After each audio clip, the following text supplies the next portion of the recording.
So I found this clipping right here, right, on the word America.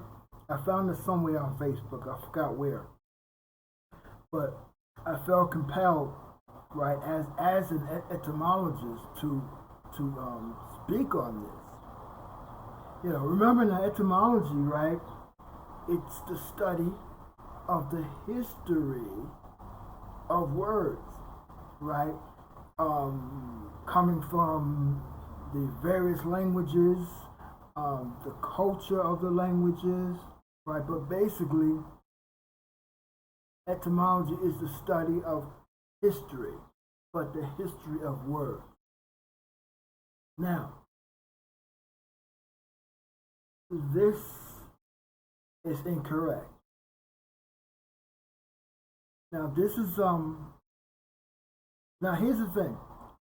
What's being stated here is that this information on America is coming from not America, but American, right?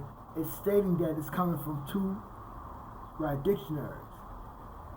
Now, I don't have, right, a Webster's unabridged 20th century dictionary, but I do have several Webster's unabridged dictionaries.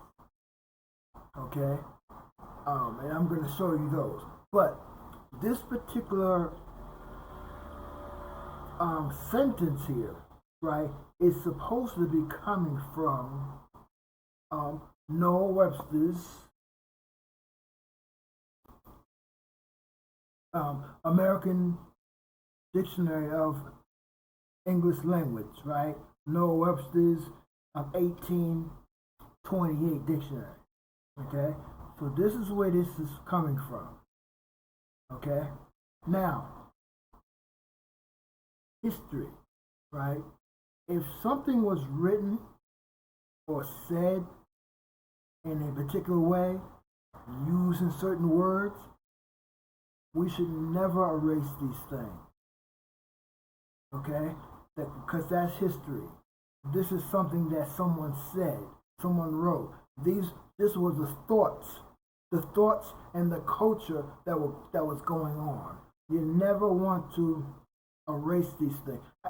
If they be negative or positive, it's history, and it's the history on the way that people were thinking, the culture, right? So we never want to take that history away from our children. They need to know, well, why is, what happened back then?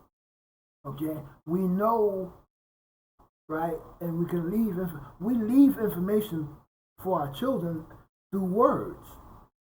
So we should never attempt to erase them, take out words and put other words in, unless you state, unless you show that that's what you did or doing.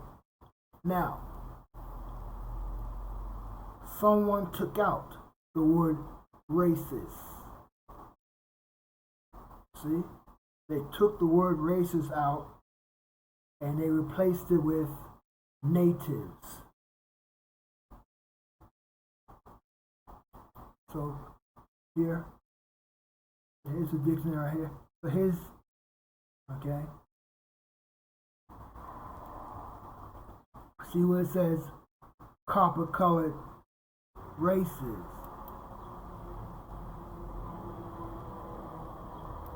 Copper-colored races.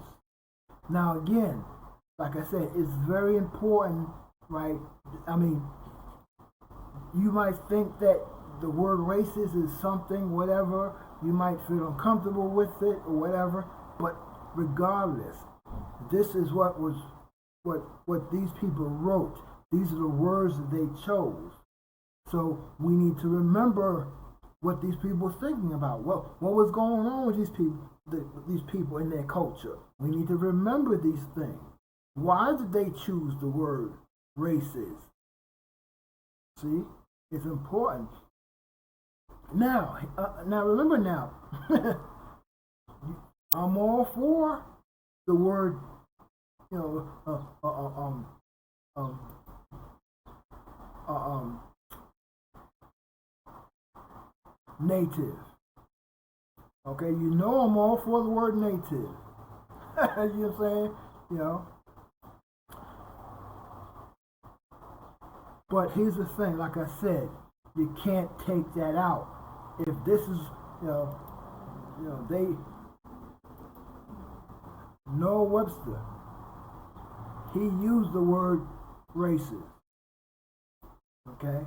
So the best you should be doing, right, is say, well, let me go and study the etymology of this word racist. What does it mean? When these people, right, that wrote this modern English, what does this word actually mean in the early modern English when they said the word races? What does race mean? This is important because they play with things, especially with this word race. You know, I mean, we got racism, right? What's the difference? 3 letters on the end. See, ISM, right? A suffix, and that suffix, it just means to like or to love or to be in favor of. See, hooked onto the word race, and it just means racism just means to be in favor, right, or to love or to like a particular group of people. See, it doesn't say anything about hating anybody. Racism, it means to love, right, your particular group of people. I tell people all the time, yes, according to the actual meaning that does not change, it doesn't change, right? According to the actual meaning of racism, yes, I am a racist. Because the word racist actually means the love or favoring of your people. See? Because remember now, the only difference, right, with race and racist is that suffix, those 3 letters on the end. See? So now you got to go and realize, hey, oh, wait a second. Those suffixes and prefixes, they mean things. So what does it mean now when they hooked on those 3 letters onto the word race? Well, those 3 letters, ISM, it means to be in favor of, to love or to like, or you know. And then we know the word race, right, is referring to a particular group of people. See, we know race means, when you look up the word race, it says it deals with genetics.